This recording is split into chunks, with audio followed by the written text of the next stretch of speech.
¿Se han dado cuenta que en estos días nosotros no contamos a la gente como la contábamos antes? Antes contábamos 1, 2, 3, 4, ¿cuántos éramos? Hoy día nosotros no contamos igual.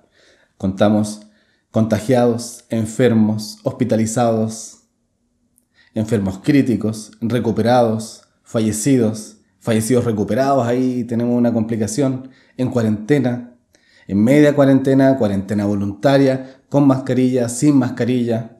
Y todos estos elementos en algún momento llegan a ser factores para determinar incluso la vida o la muerte, con todo esto que está pasando.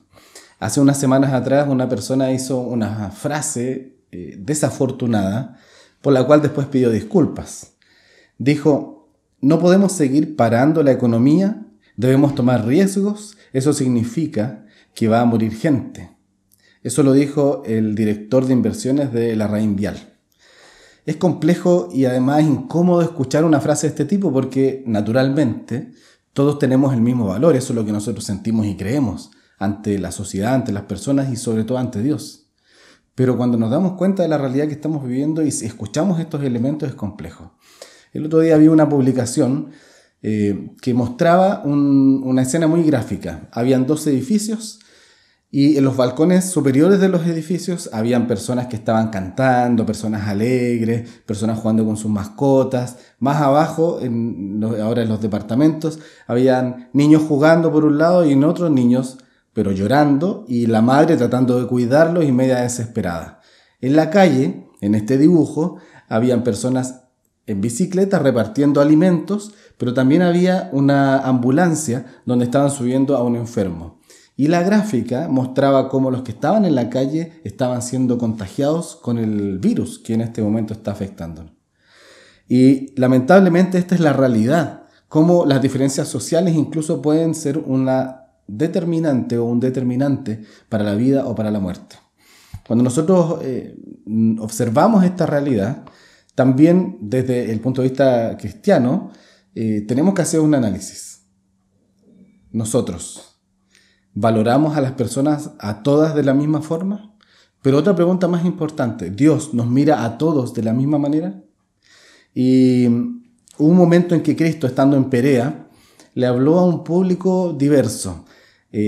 Específicamente, el texto de Lucas 15, del 1 al 7, nombra que habían fariseos y escribas, pero además habían pecadores.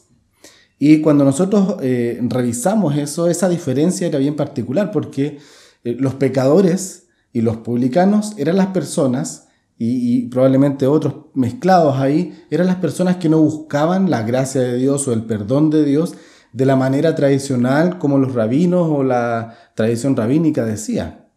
Y estos textos de Lucas a nosotros nos van mostrando en el inicio, en los primeros textos, que esta diferencia que se daba en estos 2 grupos de personas también marcaba la relación que podían tener con Dios. Cristo hace este relato de una manera muy especial y específicamente para que este público pueda identificarlo. Porque cuando este público, estaban los fariseos, los escribas, y estaban los publicanos y pecadores, cada uno de ellos se identificaba en la definición que aparecía después en el relato. El relato dice así, Lucas 15, del 1 al 7. ¿Quién de ustedes, si tiene 100 ovejas y pierde una de ellas, no deja las 99 en el desierto y va tras la perdida hasta encontrarla? Y cuando la encuentra, gozoso la pone sobre sus hombros, y al llegar a la casa, reúne a sus amigos y vecinos y les dice: alégrense conmigo, porque he encontrado la oveja que se me había perdido. Les digo que así también será en el cielo. Habrá más gozo por un pecador que se arrepiente que por 99 justos que no necesitan arrepentimiento. Este relato impactó directamente a quienes estaban ahí porque en Perea habían sectores o grupos de personas que trabajaban particularmente con las ovejas. Y por lo tanto ellos entendían claramente que al perderse una oveja, ellos no solo perdían un animal, para ellos era muy preciado desde lo emocional, pero además porque los conocían, conocían una por una. También eran afectados económicamente. Una pérdida era obviamente pérdida económica. Y entonces los que estaban ahí entendieron lo que Jesús estaba diciendo. Pero cuando nosotros miramos esta diferencia entre el público que estaba ahí, quienes criticaban a Jesús por juntarse con los pecadores, también hay algo muy particular, era paradójico, cómo estos que se sentían más justos delante de los demás, se sentían incómodos frente a Jesús, y cómo los pecadores, entre comillas, se sentían cómodos frente a Jesús y lo buscaban. El relato es bien interesante porque nos lleva a reflexionar en estas diferencias sociales que se pueden generar, desde lo religioso incluso, cuando nosotros, quienes creemos en Dios, a lo mejor juzgamos a otra persona por no creer en Dios. Y Cristo termina la parábola haciendo mención a algo muy particular. Y esto tiene directa relación con los fariseos y escribas que estaban en ese lugar. Porque ellos enseñaban que una persona, para tener el favor de Dios, el perdón de Dios, primero ellos tenían que arrepentirse y de esa forma Dios los iba a tomar en cuenta.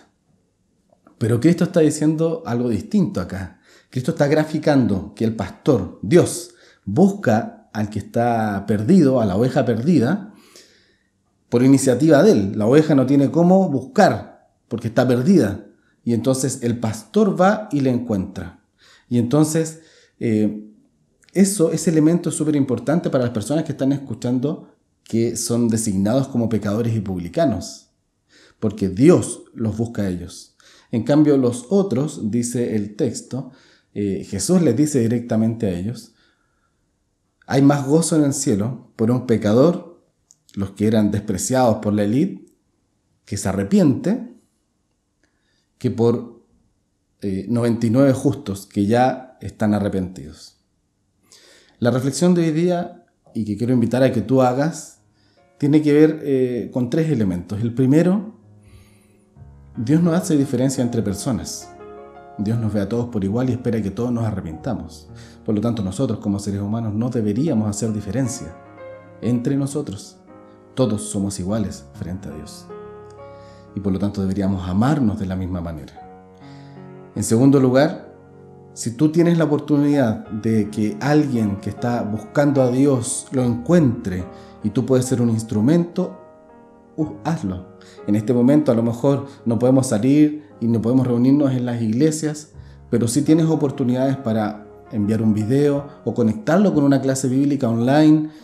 A lo mejor tú conoces alguna manera de cómo lograr esto. En tu iglesia pueden estar haciéndolo. Y lo último, si tú eres una de estas ovejas perdidas, si tú en algún momento te alejaste de Dios y tienes ahora la oportunidad de volver a buscar a Dios, ten la seguridad que Dios también te está buscando. Y hoy tú tienes la oportunidad de decidir para encontrarte con Él. No pierdas la oportunidad, porque el pastor, nuestro Dios, te está buscando. Que tengas un buen día.